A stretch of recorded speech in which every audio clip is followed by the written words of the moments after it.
Karugtong. Kabanata 141 hanggang 150. Ang tugatog ng buhay. Kabanata 141. Normal para sa isang tulad ni Chloe na hindi makilala si Waltz. At saka, hindi rin siya nakilala ni Ryan na nagsasabing siya ang manager ng Thousand Miles Conglomerate. Pagkatapos ng lahat, si Waltz ay Diyosa ni Lex, Princess Floor of Thousand Miles Conglomerate, kaya ang mga pangunahing miyembro lamang sa Hells Angels ang nakatagpo ni Waltz. Si Ryan sa kabilang banda ay isa lamang sa mga hindi gaanong tagapamahala sa loob ng maraming kumpanya ng Thousand Miles Conglomerate. Ganap na alam ni Tobias ang pagkakakilanlan ni Waltz. Gayunpaman, ayaw niyang magsalita. Wala namang makikinig sa chubby na tulad niya. Kaya tahimik lang siyang nakatayo sa karamihan, pinapanood si Chloe na naguhukay ng sariling libingan. Hindi niya maiwasang mapangiti, alam niyang nasa magandang palabas siya. Nakakatuwa ito. Si Riri. Galit na galit si Waltz nang umabant siya ng 5 hakbang. Gayunpaman, ang karamihan ay nakakalimutan din sa pagkakakilanlan ni Waltz. Sa ilalim ng impluensya ni Chloe, insulto nila si Waltz. Hindi ko talaga inaasahan na ang napakarilag na babae na ito ay nagtatrabaho sa isang nightclub. I wonder kung saang nightclub siya nagtatrabaho, I'd love to support her. Ang kanyang hitsura at ang kanyang katawan ay hindi mabibili, handa akong magbayad ng $10,000 para lamang sa isang gabi na kasama siya. Sinulyapan ni Alex si Waltz, ang kanyang magagandang mata ay malamig at puno ng hangarin na pumatay. Lumapit siya kay Chloe at malamig na sinabi, tapos ka na ba? Naiinis na tinitigan siya ni Chloe. Ano? Bakit ka matatakot sa chismis kung nagtatrabaho ka sa larangang iyon? Tingnan mo, nakasuot ng ganito sa labas. Ang mga nightclub ay hindi pa bukas, ngunit dito mo ibinuka ang iyong mga paa. Makapangyarihang profesional, dapat kong sabihin. Marami akong kakilala na mayayaman, kung gusto mo, ipapakilala kita sa kanila. Si Waltz ay matangkad 172 centimeters, 110 sentimetro ang taas kaysa kay Chloe. Sa isang malakas na sampal lang, lumaki ang kaliwang pisngi ni Chloe at umagos ang manipis na dugo mula sa sulok ng kanyang bibig. Napasigaw siya sa sakit, naglalabas ng dugo kasama ng ngipin. Ah! Basag siwit asterisk ka. How dare you slap me? Galit na sigaw ni Chloe na parang sisubog na. Isang sampal na naman ang damapo sa mukha ni Chloe, dahilan para iluwan nito ang 2 pang ngipin nito. Tumudugo na ang ilong niya, namamaga ang mga mata niya sa impact. Lumingon siya kay Ryan. Honey, sinampal ako ng basag siwit asterisk na ito. Bugbugin mo siya para sa akin. Hindi, teka, tulungan kami ng iyong mga tauhan mula sa Thousand Miles Conglomerate. Mukhang marunong lumaban ang tauhan na iyon. Hindi ka pani-paniwalang nagalit si Ryan nang makitang sinampal ang kanyang asawa. Tumayo siya at sinabing, how dare you slap my wife, you be asterisk. May death wish ka ba? Kilala mo pa ba kung sino ako? Ako ang manager ng Thousand Miles Conglomerate. Walang ekspresyon si Waltz. Correction, ikaw yun. Ano? You si Richard asterisk of a prostitute, malamang hindi mo alam kung ano ang Thousand Miles Conglomerate. Ako, ang paa ko. Nabali ni Waltz ang kanyang binti sa isang stump lang, ito ay isang comminuted fracture. Ikaw, ang lakas ng loob mong baliin ang paa ko. Patay na patay ka, patay na patay. Maghintay ka lang, papauwiin ko ang mga kasama ko. Malamig na sagot ni Waltz, sige, maghihintay ako. Sa panonood ng mga brutal na pamamaraan ni Waltz, nanlamig ang lahat. Agad na inilabas ni Ryan ang kanyang telepono at tinawagan ang kanyang mga kasama. Nasa malapit ang isa sa mga istasyon ng Thousand Miles Conglomerate na may staff na may ilang mga underling. Sa loob ng 5 minuto, isang malaking grupo ng mga lalaki ang pumasok sa tindahan. Madaling mahigit 20 sila sa grupo. Sino si Ryan Hunter? Ang manager ng Thousand Miles Conglomerate. Tanong ng isa sa kanila. Wala silang ideya kung sino si Ryan Hunter. Gayunpaman, lahat ay nasa likod ng bawat isa pagdating sa Thousand Miles Conglomerate. Kung may nangangailangan ng tulong, isang buong grupo sa kanila ang lalapit sa kanila upang iligtas. Isa ito sa mga dahilan kung bakit naging matagumpay ang Thousand Miles Conglomerate. Sa panonood ng isang malaking grupo na pumapasok, lahat ay natakot. Agad silang umatras ng ilang hakbang para bigyang daan ang grupo. Yung sarili lang nila ang dapat sisihin dito. Bakit pa rin sila nagpasya na labanan ng Thousand Miles Conglomerate? Maraming lalaki sa tindahan ang mas galit kay Alex. Si Walt ay isang napakarilag na babae, ang mga babaeng katulad niya ay hindi dapat bugbugin, ngunit iligtas sa halip. Kung sa bagay, si Alex lang ang dapat bugbugin. Wala silang pakialam kung siya ay mamatay sa isang kanal. Ako, sigaw ni Chloe sa kanila. Dito. Ang asawa ko ang manager ng Thousand Miles Conglomerate. Panipi. Kabanata 142. Lumapit sa kanila ang pinuno at tinitigan si Ryan. Si Ryan naman ay inihanda na ang kanyang worker tag para sa pagkakakilanlan. Sumigaw ang pinuno ng grupo, so sino ang may hawak ng mga bola para baliin ang binti ng kapwa namin manager? Pagmamayari mo ito ngayon at sisirain ko lang ang isa sa iyo. Kung hindi, kailangan mong pasanin ang iba pang kahihinatnan. Hindi na napigilan ni Chloe ang kanyang galit. Tinuro niya si Waltz. Siya iyon, ang babaeng puta. Nabali niya ang binti ng asawa ko at nalaglag ang ngipin ko. Bugbugin siya ngayon. Ikulong siya sa hola. Ipahiya siya sa publiko. May gawin ka lang. Napatingin ang grupo ng mga lalaki kay Waltz at natigilan. MS. Ako yun, mahinang sabi ni Waltz nang hindi man lang inangat ang kanyang tingin. Pinagpapawisan ng malamig na bala ang pinuno. Maaaring hindi makilala ni Ryan si Waltz. Ngunit ang pinuno ay isa sa mga miyembro ng Underground Association. Paanong hindi niya ito makikilala? Ito ay tunay na isang malaking pagkakamali sa pagtatapos ni Ryan dahil sa kanyang hindi pamilyar kay Waltz. Hindi, tinawag ng kanyang asawa si Princess Flor na isang patutot, iyon ay isang death wish lang. Sigaw ni Chloe, ano pang hinihintay mo? Lumipat ka. Malakas na sinampal ng lalaki ang mukha ni Chloe. Sa pagkakataong ito, hindi man lang maimulat ni Chloe ang kaliwang mata at naglabas ng mas maraming ngipin. Bakit mo ako sinampal? Dapat sinampal mo yung basag siwit asterisk na yan. Dalawang sampal na naman ang damapo sa mukha ni Chloe. Bumagsak si Chloe sa lupa, hindi man lang siya makapagsalita dahil sa matinding sakit sa kanyang bibig. Nagulat si Ryan. Anong ginagawa niyo? Tinatawag kita dito para turuan ng leksyon ang basag siwit asterisk na yan.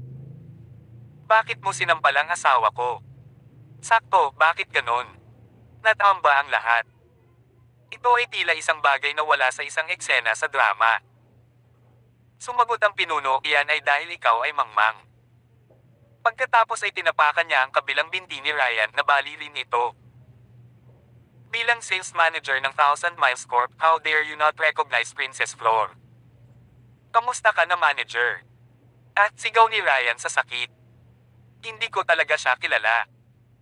Hindi ako madalas pumunta sa mga nightclub. Ako, Prinsesa Flor, MS. Flor. Sa wakas ay tumama sa ulo ni Ryan ang realization. Sisiwit. Princess Flor, ang babaeng ito ay ang makapangyarihang Waltz Flor.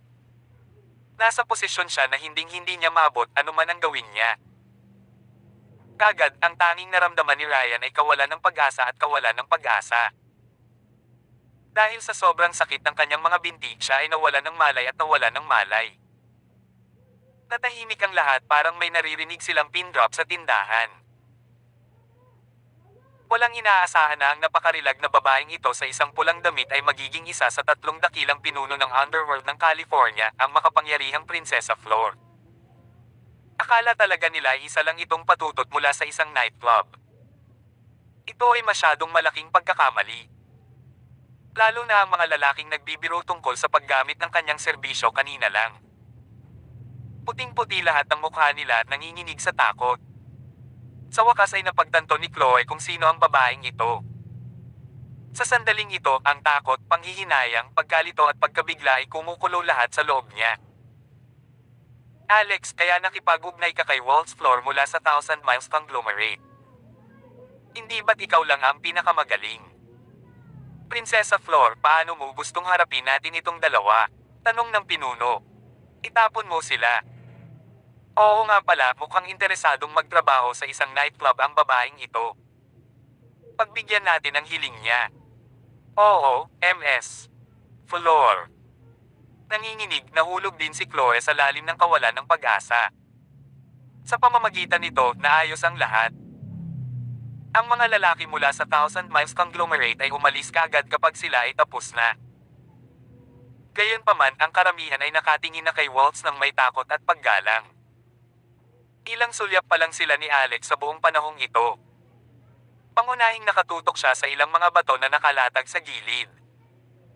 Naramdaman niya ang bahagyang pahiwatig ng Tsina nang gagaling sa kanila. Kabanata 143. Hindi nagustuhan ni Waltz na mailagay sa spotlight sa ganoong paraan. Inayla niya si Alex sa gilid. Tara na, kuya. Narinig ko ang stone gambling ay lubhang mapanganib. At sa totoo lang, hindi mo na kailangan ng pera. Ano ang napakahusay tungkol dito? Ubusin na lang natin ang mga tabletang iyan.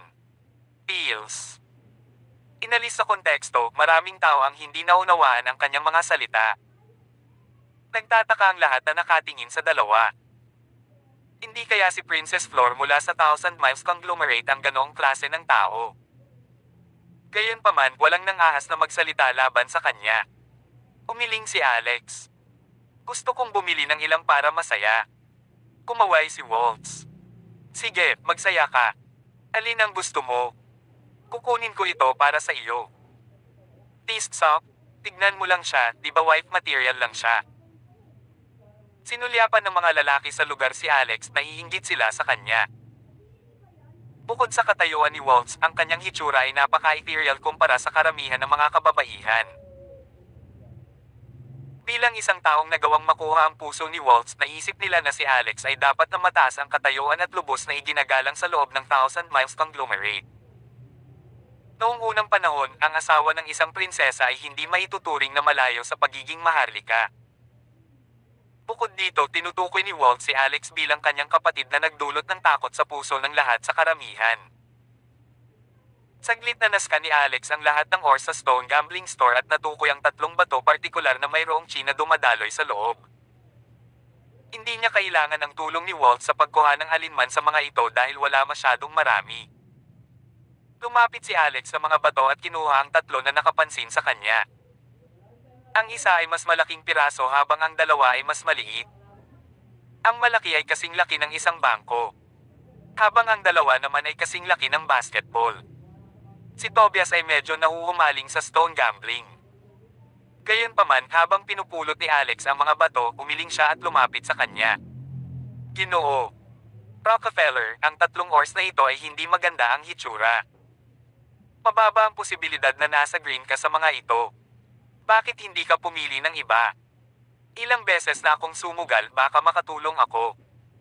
Umiling si Alex at sinabing, hindi na kailangan iyon, gusto ko itong tatlo.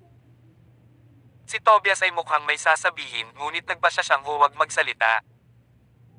Hindi niya maiwasang isipin, bakit kakaiba ang kapatid ni CEO Flor. Pinili niya ang pinaka-shabbiest alchemy stove kanina lang. Ngayon ay nakukuha niya ang mga walang kwentang batong ito na hindi siya kailanman makukuha sa berde. Nakatadhana ba siyang magkaroon ng ganitong malas? Excuse me, magkano ito sa kabuuan? Kukunin ko sila. Nilainggan ni Alex ang may-ari ng tindahan. Tinitigan ng may-ari ng tindahan si Waltz at hindi nang ahas na humingi ng pera.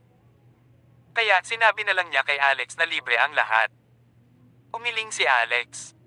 Sabihin mo lang kung magkano ang halaga nila. Alex Rockefeller, hindi ako cheapskate. Ang may-ari ng tindahan ay walang anumang mga opinyon sa desisyon ni Alex kahit na tiyak na ayaw niyang ibigay ito ng libre. Sa tumpak ng mga kalkulasyon, ang kabuoang halaga ng mga bato ay $530,000. Sa loob lamang ng ilang minuto, natapos na ang pangangalakal. Biglang may nagsalita sa crowd. Uy, hindi ba si Prinsesa Flor? Ano ang nagdudulot ng ganitong kagandahan sa ating lugar? Marunong ka rin bang sumugal sa bato? Isang binata ang lumabas sa crowd. Mukha siyang makulit, isang malademonyong ngisi ang nakaplaster sa kanyang mukha. Gayunpaman, masasabi ni Alex na siya ay isang mandirigma sa isang hitsura. Nasa intermediate royal rank din siya. Napabuntong hininga si Waltz nang makita ang binata. Ayaw na niyang bigyan pa siya ng pansin. Lumingon siya kay Alex. Kuya, kasuklam-suklam lang ang lalaking ito, galit ako sa kanya. Huwag mo na lang siyang pansinin. Ngumiti si Alex, alam niyang hinding-hindi niya kikilalanan ang mga ganoong tao. Nang makita kung gaano kalapit sina Alex at Waltz, nagulat ang lalaki. Ngumiti siya at sinabing, "Wow, may nakikita ba ako, Prinsesa Flor? Nandito ka para sumugal ng mga bato sa isang lalaki at hindi siya si Asher. Ngayon ito ay ilang top tier na chismis. Baka naman niloloko mo si Asher." Nagalit si Waltz. "Isara mo ang bitag mo, Dicky. Si Asher ay kapatid ko, itama mo ang iyong mga katotohanan." Halatang hindi si Dicky ang tunay niyang pangalan. Si Reed. Ang kanyang tunay na pangalan ay Dickinson Cohen. Tumawa si Dickinson. "Maaari mo siyang tretuhin bilang isang kapatid, ngunit maaaring hindi." "Oh, hindi, baka sinusubukan niyang ipagpatuloy ito sa iyo." Bigla niyang napansin ang mga ores na binili ni Alex. Malakas na sabi ulit ni Dickinson, "Oh, mister. Will, ibinenta mo talaga ang cesspool rock na iyon. Isang himala. Magkano ang naibenta mo sa kanila?"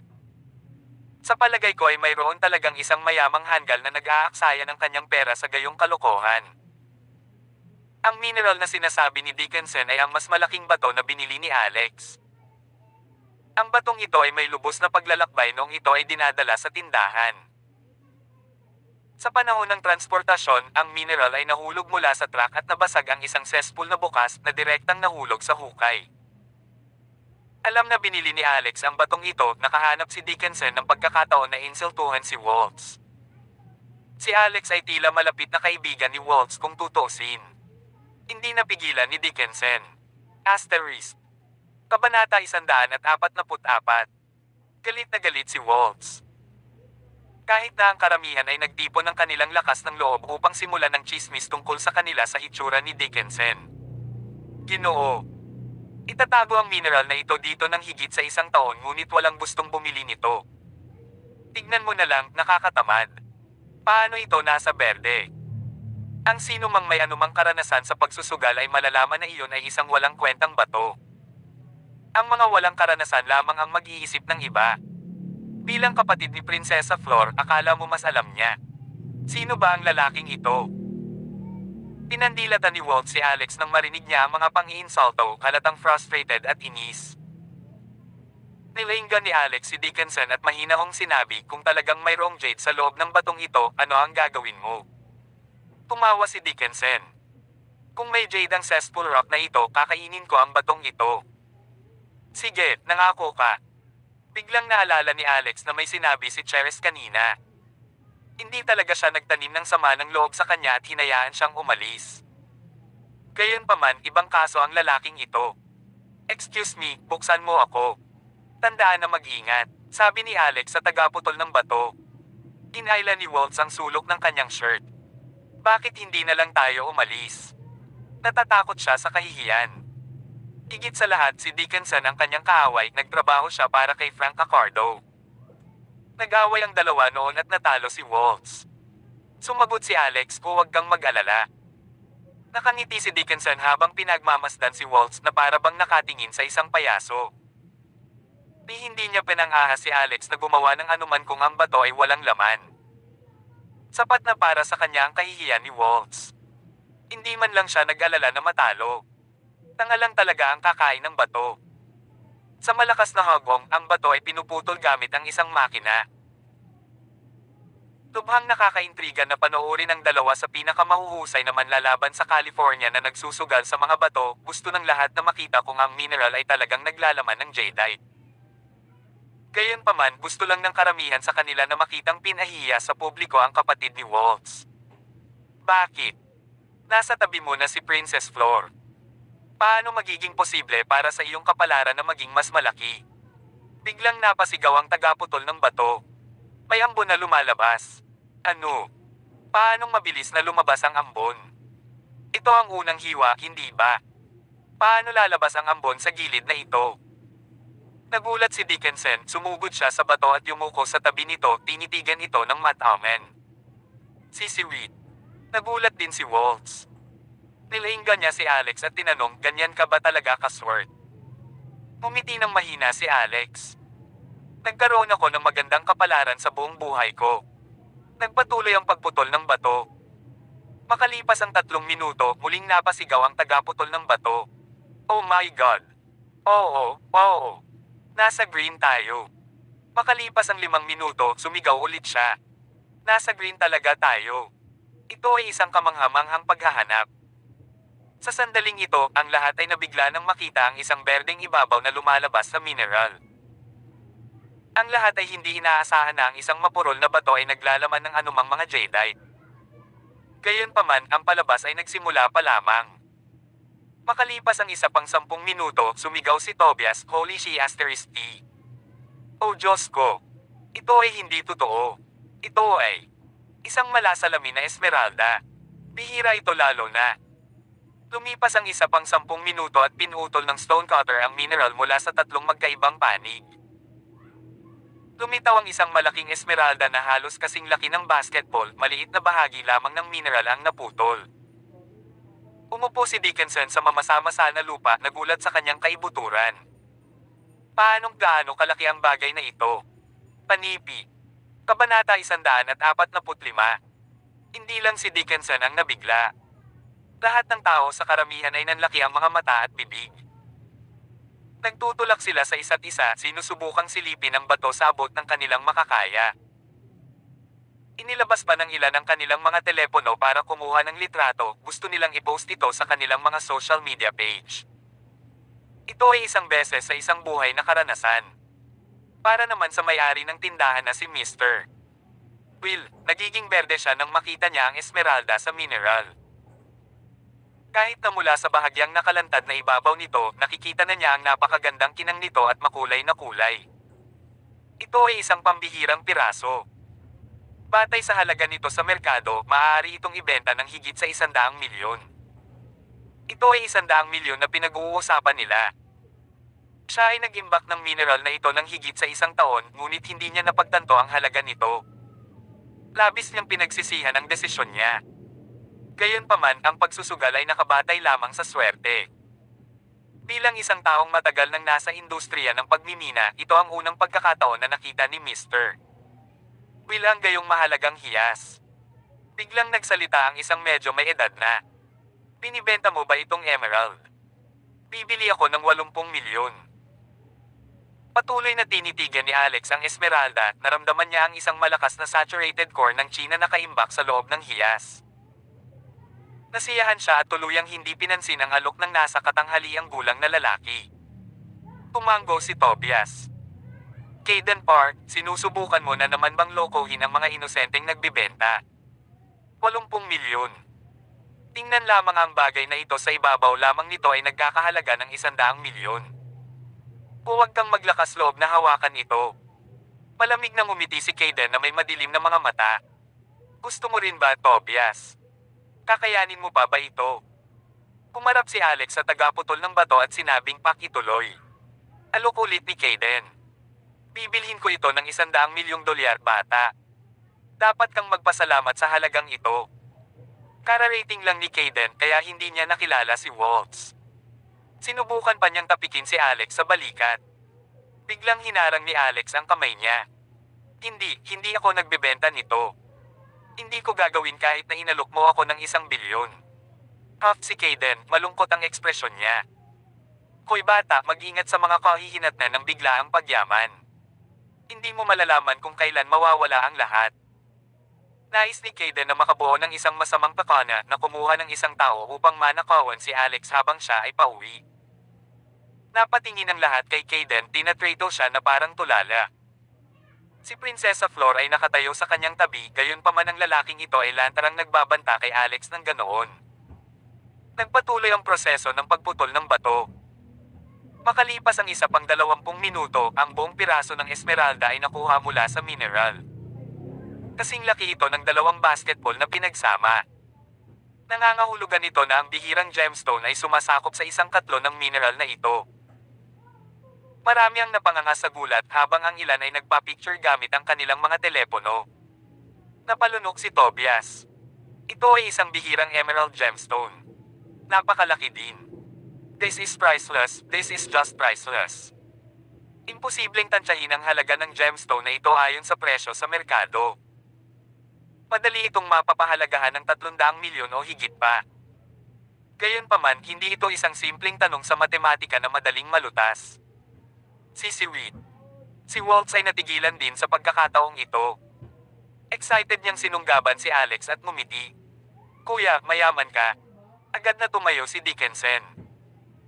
Mukha siyang kumpiyansa bilang ika-6 na pinakamahusay na manlalaban sa underworld, hindi mahalaga sa kanya ang pera. Napansin niyang hindi talaga interesado si Waltz kay Asher at mas malapit na siya ngayon sa ibang lalaki. Si Dickinson ay labis na nasasabik tungkol dito at kinuha ang kanyang telepono upang kumuha ng litrato, nakangiti sa kanyang sarili. O kaawa-awang Asher. Niloko ka talaga, ha? Malamig na tumingin si Waltz. Hoy Dicky, bon appetit. Enjoy your rocks. Natigilan si Dickinson. Bakit ako kakain ng bato? Hindi ako tanga. Naging malamig din ang ekspresyon ni Alex. Natalo ka, sip-sip mo. Si Dickinson ay mukhang napakamayabang. So what kung ayaw kong aminin ang pagkatalo? Ano ang sinabi ko ngayon lang? May proof ka ba? Hindi, tama. Pero hey Brad, hinahangaan kita. Ang lakas ng loob mong kunin ang babae ni Asher. Galing din siya sa Thousand Miles Conglomerate, alam mo ba? Hindi ka ba matatakot na putulin ang iyong Sirichit *6 sa susunod na araw bilang paghihiganti? Sagot ni Alex, I admire you too, you're still smiling, even now. Tumawa si Dickinson. Paano kung ngumiti ako?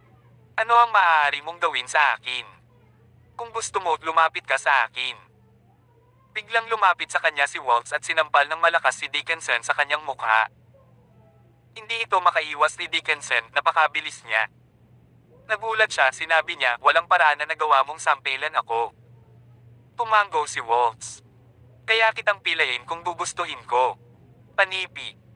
Kabanata 146. Dahil sa pagiging mapagkompetensya at biglaang pagbuti ni Waltz sa pakikipaglaban, gusto niyang turuan ng leksyon ang kasuklam-suklam na piraso ng She*P na ito. Kaya hindi siya nagpapigil ng sampelan niya ito.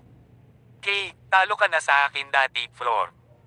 Nakalimutan mo na ba hindi na ba masakit ang braso mo? Noon, na-dislocate niya ang braso ni Waltz. Nang marinig ang palitan ng provokasyon, agad na naghiwa-hiwalay ang mga tao.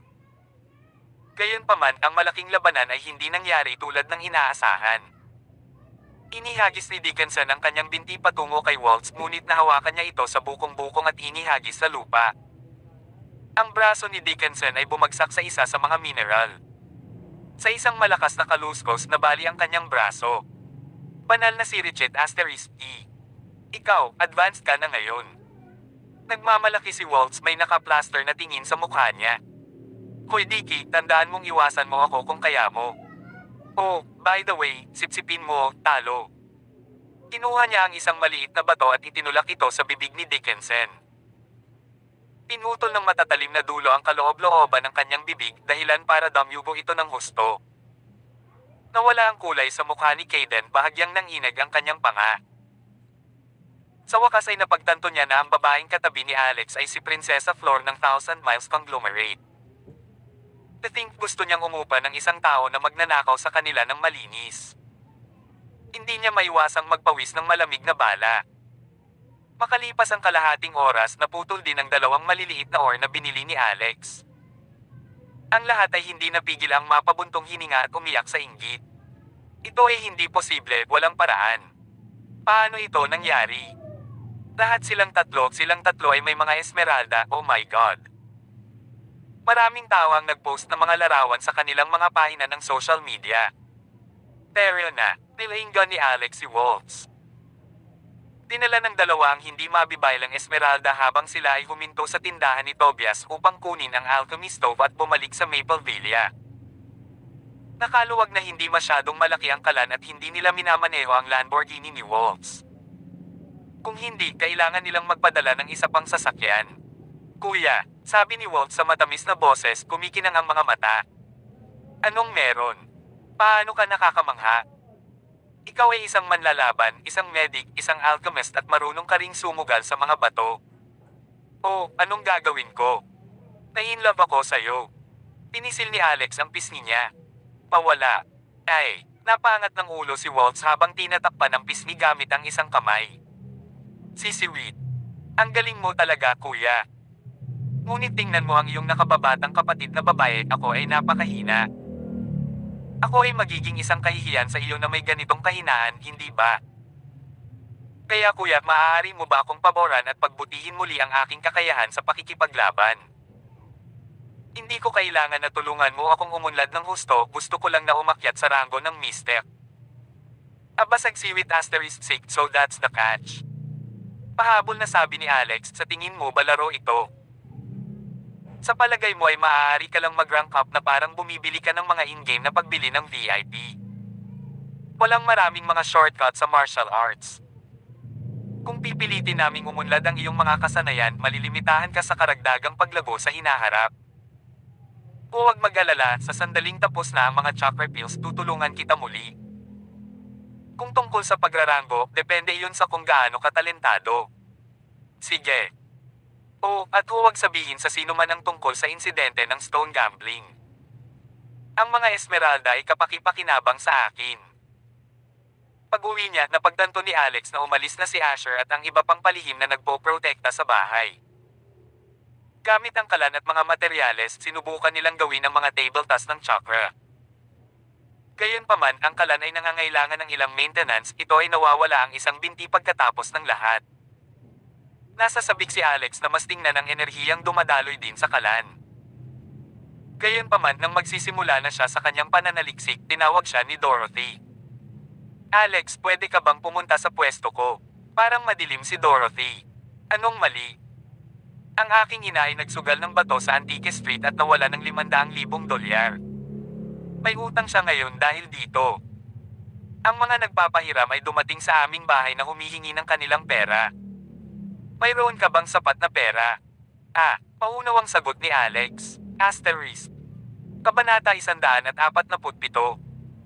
Nagdahilan si Alex at nagmamadaling umalis sa Essex Villa sakay ng kotse. Hindi niya maiwasang magbulungan ng mga reklamo sa kanyang isipan habang papunta doon. Sino ang nakakaalam na si Claire ay nagsusugal din ng bato sa Antique Street? Nakita niya ba ako? Kung alam niya na nakuha ko ang aking sarili ng mga bihirang malasalamin na Esmeralda mula sa lahat ng 3 ores na binili ko. Tiyak na pipilitin niya akong ibigay ang mga ito gaya ng lagi niyang ginagawa. Sa kasamaang palad, tumakbo si Alex sa oras ng pagmamadali ng California, bawat kalsada ay masikip hanggat maaari. Inabot ng 45 minuto si Alex upang marating ang Essex Villa. Sa pagpasok, napagtanto niya na lahat ng 3 miyembro ng pamilya ay naruroon. May 2 pang lalaki at isang babae sa villa. Nakilala ni Alex ang babae, isang medyo may edad na babae at isa sa matalik na kaibigan ni Claire. Madalas silang magkasama. Malabo niyang naalala na ang pangalan nito ay Lucia Whitney. Kinakausap ni Lucia si Claire. Oh Claire, mabuting tao si Brandon. Nakita ko siyang lumaki, alam mo ba? Siya na ngayon ang tagapamahala ng departamento ng isang nakalistang kumpanya at ang kanyang taunang sweldo ay higit sa 1,000,000. Saan ka makakahanap ng ganoong catch? Sabihin lang oo at hindi mo na kailangang ibalik ang $500,000. Magiging pamilya na tayo, di ba? Nang marinig ang mga salitang iyon, galit na galit si Alex. Si Ririt.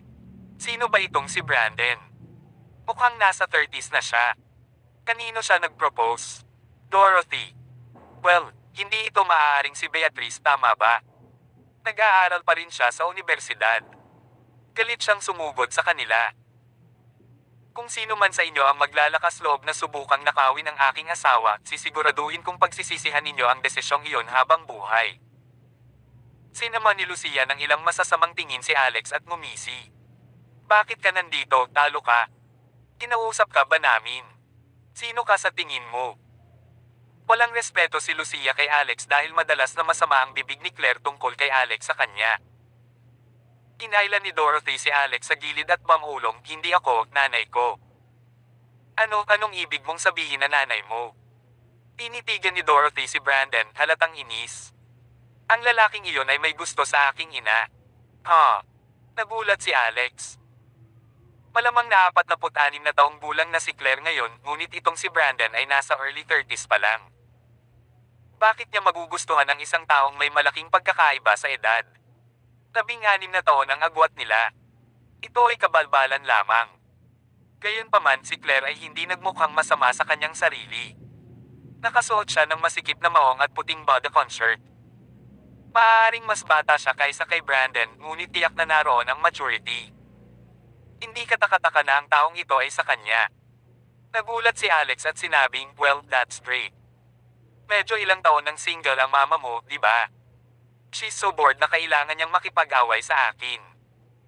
Marahil ang pakikipag-date ay magre-redirect ng kanyang lakas patungo sa pag-ibig sa halip na sumigaw. Galit na galit si Dorothy. Ilang taon na ba siya? Kailangan ko ba siyang tawaging tetay? Sumama na rin si Beatrice sa kanilang usapan. I don't care, hindi lang ako papayag dito. Look at that guy, he looks oddly too so. Siguradong wala siyang silbi. Pinahiram niya si nanay ng pera para lang mapilitan niya itong pakasalan. Uy, Rockefeller, hindi ba ikaw ang manlalaban? Sipin sila ngayon na. Sinulyapan ni Alex si Beatrice at nagpasya na sayang ang lakas at oras na kausapin siya. Nagsugal na ba to ang nanay mo? May nabanggit ba siya noong bumalik siya? Tanong ni Alex. Siya ay nag-aalala tungkol sa kanyang mga Esmeralda, mayroong maraming China na kaimbak sa kanila pagkatapos ng lahat. Kung sasagutin niya ang lahat ng chi sa loob ng mga ito, mapapalakas niya ang kanyang kaibuturan. Ang pagpapalakas ng kanyang core ay ang unang hakbang sa pagmaster ng force. Hindi talaga. Sa sandaling ito, tinanggihan ni Claire ang alok ni Lucia. Maaaring siya ay sakam at maaaring walang maraming ipon, ngunit mayroon pa rin siyang mataas na pamantayan para sa mga lalaki. This Brandon guy was nothing compared to Felix, why would she be into him? Napagtanto na nabigo ang kanyang panukala, ipinakita ni Brandon ang kanyang tunay na kulay. Tinatanggihan mo ako. Sige, ibalik mo sa akin ang pera ko. Tinuro ni Claire si Alex. Wala akong pera. Kung gusto mong ibalik ang pera mo, kunin mo sa kanya. Siya ang aking manugang. Pwede mo siyang kidnapin para maging alipin mo o kung ano paman, ibenta mo siya sa mga human trafficker kung gugustuhin mo. Oh, and look at his car, it's probably of value to right. Basta wag kang lalapit sa akin. Hindi nakaimik si Alex. Isa talaga siyang one of a kind na biyanan. Lumingon si Brandon para tingnan ang kotse at napagtanto na ito ay isang shopping mode BMW M8. Nabigla siya. Noon pa man ay gusto niyang bilhin ang modelong ito, ngunit wala siyang pera. Kung babayaran nila siya gamit ang kotseng ito, makikinabang siya ng husto dito. Sige, mababayaran niyo ako dito. Akin na ito ngayon. Natawa si Brandon habang tinatapik ang hood ng sasakyan. Alisin mo ang mga kamay mo dyan. Ano ka, tanga? O sa tingin mo ako ay isang tanga? Ang kotseng ito ay nagkakahalaga ng 2 milyon at magkano muli ang utang niya sa iyo? Panipi. Kabanata 148. Napatayo si Claire mula sa kinauupuan, nagningning ang mga mata. Ano? Ang kotseng ito ay nagkakahalaga ng 2 milyon. Saan mo nakuha lahat ng pera? Hindi siya pinansin ni Alex. Ang gusto lang niyang gawin ay lutasin ang isyo at umuwi kaagad. Nais niyang magpatuloy sa pagsasaliksik sa alchemy stove. Ipakita sa akin ang IOU at ibigay sa akin ang iyong bank account number. Babayaran kita sa halaga ng utang niya. Hindi makapaniwalang tumingin sa kanya si Lucia. May pera ka pa ba? Alam ng lahat na namalumos ka at nag-brovel para sa $100,000. Huwag kang gumawa ng ganoong kalokohan kung hindi mo kayang tiisin ang kahihinatnan. Malamig na tinitigan ni Alex si Lucia na para bang nakatingin ito sa kaluluwa nito. Siya ay nanginginig, isang lamig ang bumaba sa kanyang bulugod. Lucia, ang biyanan ko ay maaaring hindi ang pinakamaliwanag na pamilya, ngunit huwag kang maglakas loob na subukang dayin siya. Kung malalaman kong nagtutulungan kayong dalawa para lokohin siya at ang pera niya, patay ka na. Walang magliligtas sa iyong sorry asterisk SS. Sabi ni Alex sa malamig na tono. Tinadyakan ni Claire ang kanyang mga paa. Sino ang tinatawag mong tanga? Hindi pinansin ni Alex ang mga sigaw niya. Ikaw Brad, how dare you threaten us? Ang asawa ni Lucia na nakatayo sa tabi niya ay nagtaas ng kamay para sampelan si Alex. Si Riri. Inampas ni Alex ang kamay niya at hinawakan siya sa leeg. Pagkatapos ay itinaas niya ang kanyang buong katawan na para siyang kasingga ng balahibo. Tandaan mo ang mga salitang ito. Walang sino man ang maaaring samantalahin ang aking pamilya. Matapos bitawan ang pagkakahawak na bulunan ng hininga ang lalaki, puno ng takot ang mga mata. Sa isang mahinang beep, kumpleto ang transaksyon. Inilipat ni Alex ang 500,000 kay Brandon at sinira ang IOU. Kaya nagmadaling umalis ang mga Whitney pagkatapos matanggap ang pera. Kinailan ni Alex si Dorothy sa gilid at tinanong, Dorothy, wala ka bang pera? Sagot ni Dorothy, kakapirma lang ng kumpanya ko ng ilang kontrata. Wala kaming sapat na pera para makakuha ng bagong batch ng mga materyales, kaya ginamit ko muna ang pera ko at wala akong masyadong pera ngayon. Pero huwag kang mag-alala, babayaran kita sa sandaling kumita tayo mula sa mga kontrata. Umiling si Alex. You don't have to pay me back, pera mo na rin.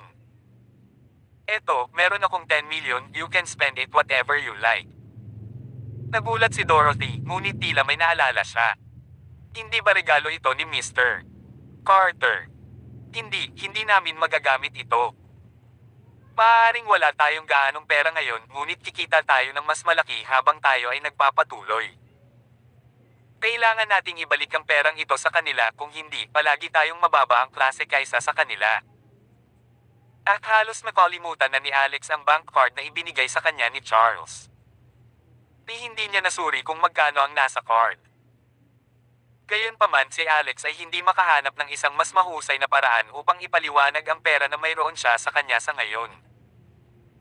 Dahil pinilit ni Dorothy na huwag kunin ito, sumuko na siya sa pagsisikap na akitin siya. Pagkaalis ng mga Whitney, pinagalitan ni Dorothy si Claire. Mom, ano naisip mo? May alam ka pa ba tungkol sa stone gambling? Paano mo nasundan ng bulag ang iba ng ganoon? Well, tingnan mo kung paano nangyari yon, wala na tayong masyadong pera ngayon. Naupo si Claire sa sofa ng walang pakialam at sumagot, 500,000 lang. Ikaw ang CEO ng isang malaking kumpanya. Ang buong kumpanya ay sa iyo at ang iyong kita ay malamang na higit sa milyon o higit pa. Nanay mo ako, paano ka naging kuripot sa akin? Akala ko pinalaki kita para maging mas mahusay kaysa doon. Gusto ni Dorothy na iuntog ang sariling ulo sa pader. Sinimulan na naman ni Claire na sumbatan si Alex. At ikaw? Nagmamaneho ka ng isang marangyang kotse na nagkakahalaga ng 2 milyon at nagagawa mong magbigay ng 500,000 ng ganyan. Magkano ba talaga ang personal na ipon mo? Ibigay mo ang lahat ngayon, tiyak na ibinigay sa iyo ni Dorothy ang perang iyon. Ganti ni Dorothy. Hindi ko siya binigyan ng pera, sarili niyang ipon iyon. He's my son-in-law, ang pera niya ay akin din.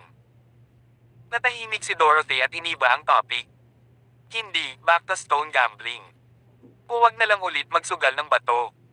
Wala kang alam sa pagsusugal, di ba? Oo naman, maaari kang maka-jackpot, ngunit matatalo mo ang lahat sa isang taya lang din.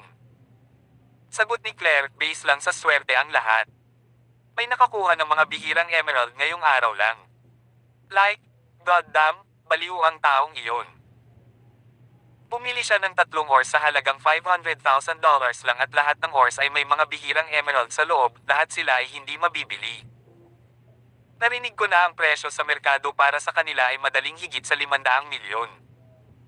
Tinatawag siya ng lahat na stone gambling prince ngayon. Alam mo ba kung gaano kahangahangang maging manugang ko siya? Sayang at hindi ko siya nabangga. Pinunasan ni Alex ang kanyang ilong. Phew, malapit na. Salamat sa Diyos, hindi mo ako nabangga. Magiging gulo iyon. Biglang tuwang-tuwa si Beatrice. Oh my God, nagsasabi ng totoo si nanay. May stone gambling prince talaga. Lahat ng nasa class group chat ko ay nababaliw na sa kanya. May video din sa kanya. Tingnan mo, sis. What the F asterisk C? Tubhang hindi mapalagay si Alex. Asterisk. Kabanata 149. Kinuha ni Beatrice ang phone niya at binuksan ang class group chat niya. Pagkatapos ay nakita niya ang video na kanyang pinag-uusapan. Parehong nagyakapan sina Dorothy at Claire para sabay na panoorin ang video. Maging ang CEO ng City South Branch ng Essex Constructions, si Dorothy, ay interesadong kumita ng 500 milyon mula sa 500,000 dolyar. Malakas ang tibok ng puso niya. Gusto niyang makita kung gaano rin kahusay ang stone gambling prince na ito. Siya ay tumingin sa industriya ng stone gambling pagkatapos ng lahat. Noon, may kaibigan siyang mahilig magsugal sa mga bato. Ngunit ngayon nawala sa kanila ang lahat, ang kanilang mga utang ay nasa lahat ng dako, at ang tanging magagawa na lang nila ngayon ay talikuran ng buhay na kailangan nilang itago sa mga loan shark. Wala na silang makita ngayon. Kaya alam ni Dorothy kung paano gumagana ang stone gambling, talagang umaasa lang ito sa swerte. Kahit na ang kanilang pinaka-advanced na teknolohiya ay hindi matukoy kung ang mga ores ay may mga jadeite sa loob bago ito hiwain. Gayunpaman, ang stone gambling prince na ito ay nakakuha ng mga bihirang emerald mula sa lahat ng 3 ores na binili niya. Base rin ba ito sa swerte? Kung ito ay pagkatapos ay siya ay talagang magkaroon ng tunay na swerte. Tuwang-tuwang paliwanag ni Beatrice. Ang sinumang karaniwang tao ay hindi makakapili ng 3 ores na lahat ay naglalaman ng mga esmeralda. Ang ama ng aking kaklase ay medyo kilala sa komunidad ng stone gambling. Sinabi niya na walang paraan na makakamit ito ng sinuman sa ilalim ng normal na mga pangyayari. Ang taong ito ay maaaring may tunay na swerte o superpower. Tinitigan ni Alex si Beatrice na tuwang-tuwa na nagbibiro tungkol sa prinsip, ang kanyang mga mata ay puno ng pag-asa. Gayunpaman, higit na nag-aalala si Alex sa video, gusto niyang malaman kung may nakahuli sa kanyang mukha sa camera. Sa dulo ng video, nakahinga ng maluwag si Alex. Hindi siya nahuli sa camera. Gayunpaman, si Waltz ay. Ang taong may hawak ng camera ay sadyang nag-zoom in sa Waltz. Malinaw na hinangaan niya ang kagandahan at katawan ni Waltz. Si Alex naman ay nakatayo ng bahagya sa likod ni Waltz, nakaharang ang mukha sa dami ng tao. Sabi ni Dorothy, bakit babae ang nire-record nila? Hindi ba't ang pinag-uusapan ninyo ay isang stone gambling prince? Siya ba ang prinsipe? Sagot ni Beatrice, hindi naman sis. Hindi mo ba kilala kung sino ang babaeng ito? Iba talaga ang babaeng ito, siguradong magugulat ka. May palayaw siya, Princess Flor. Prinsesa Flor. Tumigil sandali si Dorothy bago bumulalas. Sinasabi mo siya ay Waltz Flor mula sa Thousand Miles Conglomerate. Bulalas din ni Beatrice. Oo, siya yun. Ang stone gambling prince ay ang kanyang kasintahan. Napakagandang duo. Kung magkakaroon ako ng boyfriend na tulad niya, hindi ko na kailangang mag-alala tungkol sa anumang bagay at i-enjoy lang ang buhay. Makakatira ako sa isang malaking asyenda at pumunta para sa fine dining sa pinakamagagandang restaurant sa bayan. Kukuha din ako ng marangyang kama na matutulugan. Sana. Halos mapangiti si Alex habang patuloy na bumubulusok si Beatrice tungkol sa prinsipe. Nagpatuloy ka tungkol sa taong ito, ngunit nakatayo siya sa harap mo. Ang eksaktong lalaking ito ay ang tinawag mong taunan. Kung malalaman mo ang tungkol dito, iniisip ko kung gaano ka magugulat. Si Claire ay sobrang mahal din ng prinsipe. Napabuntong hininga siya. Sinabi ng lahat na ang tindahan ng sugal na bato ni Mr. Will ay mayroong maraming ores na naglalaman ng mga bihirang jade. So ibig sabihin, naabot na niya ang mining jackpot sa pagkakataong ito. Kung mayroong maraming mga ores na nasa berde, magkakaroon ng mataas na porsyento ng pagkuha ng mga jade. Inikayat ako ni Lucia na ubusin lahat ng ipon ko, kailangan ko pang mag-loan ng 500,000 sa kanila. Gayunpaman, ang nakuha ko lang ay huminga ng malalim si Dorothy at kinalma ang sarili. Sige, tapos na ang pangarap. Pituhin na lang natin ito bilang iba pang normal na balita. Kailangan nating maging mapagpakumbaba at magtrabaho para sa ating mga layunin. Walang paraan na umiiral ang gayong swerte sa ating lahat. Ang nakikita mo lang ay ang stone gambling prince na kumikita ng maraming pera, ngunit hindi mo ba nakikita ang marami pang iba na nawala ang lahat sa pagsusugal sa bato? Nanay, ikaw mismo ay isang halimbawa nito, hindi ba? Hindi mo ba natutunan ang iyong aralin? Kailangan kong magtrabaho ng hindi bababa sa kalahating taon para kumita ng 500,000 dolyar. Dahil dito, parehong bumalik sa realidad sina Claire at Beatrice. Noon lang namalaya ni Beatrice na nakatayo sa likuran niya si Alex. Medyo close din siya. Siko niya sa bituka at hinayla siya palayo. Naiinis na sabi niya, anong tinitingin-tingin mo? Sinusubukan mo bang maustiyahin ako? Bakit ka nakatayo malapit sa akin? Magwala ka. Tingnan mo ang kasintahan ni Princess Flor, kaya niyang kumita ng ilang daang milyon ng ganoon lang. At ikaw, hindi ka kumikita ng Jack si Richet Asterisk T. Isa kang kabiguan kumpara sa kanya. Tinignan ni Alex si Beatrice pataas at pababa at malamig na tumawa. Mukha kang bamboo stick. Hindi kita gusto kahit ipagpilitan mo ang sarili mo sa akin. Nakakainis ka rin. Kung hindi dahil sa kapatid mo, itinulak ko na ang mukha mo sa inidoro. Ikaw. Oh, shut up. Siya ang iyong bayaw. Kung hindi dahil sa tulong niya, hindi ko alam kung ano ang gagawin natin. Ipinagtanggol ni Dorothy si Alex. Nagsisimula na siyang maging possessive kay Alex. Malaking banta sa kanya si Cheryl. Parehong mahal na mahal niya at ng kanyang lolo si Alex, gusto nila ito bilang pamilya. Marriage didn't exactly tie one down as they all said, divorce was still an option. Nakaramdam ng matinding banta si Dorothy. Pagkatapos ng lahat, ang mga aseks ay hindi eksaktong mahilig kay Alex at si Cheryl ay napakarilag. Asterisk. Kabanata 150. Dahil kapwa hindi nakakatulong sina Claire at Beatrice, isa lang itong kapahamakan kay Dorothy. Tinuro ni Claire si Alex. Ipagluto muna tayo ng hapunan, wala pa tayong niluluto. Sabi ni Dorothy, it's quite late already, hindi mo na kailangang magluto. Kain na lang tayo sa labas, I treat ko kayong lahat ng hotpot. Biglang lumingon si Claire kay Alex at sinabing, maaari ka nang umalis, hindi namin tinatrato ang mga tagalabas sa hapunan. Dagdag ni Beatrice. Eksakto, hindi kami charity. Nagwawala na si Dorothy. Pumunta si Alex dito para tulungan kami, gumastos ng 500,000 dahil lang sa iyo. Paano mo pa nasasabi yan ng straight face? Wala ka bang kahihiyan? Magsasalita pa lang si Dorothy, sinabi ni Alex, okay lang, may iba pa akong dapat asikasuhin. Alis na ako ngayon. Dorothy, huwag mong ipilit ang sarili mo. Kung wala kang sapat na pera, may gagawin ako. Tumango si Claire. May iisipin ka. At ano iyon? Isa pang pekeng tseke. Ang magiging talo ka lang. Magwala ka. Naiinis ako sa nakikita ko lang mukha mo. Napaisip si Alex. Ang babaeng ito ay literal na hindi makatwiran. Ayaw na niyang mag-aksaya pa ng lakas sa pakikipagtalo sa kanila. Sumakay si Alex sa kanyang sasakyan at pinaandar ito kaagad. Mabilis na lumipas ang oras gaya ng karaniwan. Sa isang iglap, lumipas ang 2 araw. Isang gabi lang nag-trend sa social media ng California ang titulong Stone Gambling Prince. Ang bawat tao ay nagpatuloy sa kanilang normal na buhay sa susunod na araw at tumigil sa pakikipag-usap tungkol sa kanya. Tanging ang Stone Gambling community lang ang babanggitan ng prinsipe paminsan-minsan para lang magpakita ng pagsamba sa kanya. Sa nakalipas na 2 araw, hindi rin umaalis si Alex sa kanyang bahay. Siya ay nagsasaliksik sa alchemy stove na may nawawalang binti. Pagkatapos ng malalim na paglilinis ng kalan, napagtanto niya na ang kalan ay may inukit na sinaunang sigil. Ang Ultimate Book of Medicine ay nagpakilala rin ng mga sigil.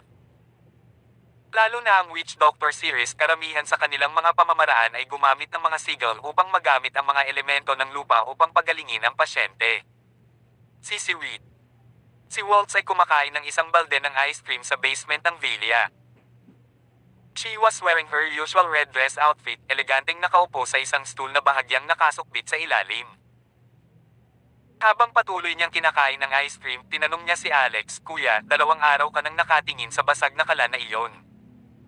Nakuha mo ba ang anumang bagay mula dito? Huwag mo akong madaliin, hindi ako gumagana ng maayos sa ilalim ng presyon. Itinutok ni Alex ang kanyang ulo sa kalan. Umalangaw-ngaw ang boses niya mula sa kalan. Iniunat ni Waltz ang kanyang mga binti at inayos ang kanyang posisyon sa pag-upo. Gusto mo pa ba ng ice cream? Tatapusin ko na. Tapusin mo na lang ito. O kaya mo sa labas. Huwag mo akong istorbohin. Ikaw ba ay pusong bato? Nag-aalala ako na baka may ka kaya nandito ako para samahan ka. Sinipa ni Walt si Alex sa likod niya. Hindi na paghandaan ni Alex ang kanyang biglaang pag-atake. Bumangga ang kanyang ulo sa base ng kalan na may malakas na kalabog na umalingaw sa buong basement. Si Alex ay labis na bigo at inis. Pagtayo na pagtanto niyang hindi niya maalis ang kalan sa kanyang ulo. Ang kalan ay itim sa loob, wala siyang makitang kahit ano. Oh, si Richard Asterisk Sig. Tumalon si Waltz mula sa kanyang stool at handa nang tumakbo para dito. Biglang sinabi ni Alex, sa wakas naisip ko na. Asterisk. Till then. Hanggang sa muling kabanata. Dito sa ating channel.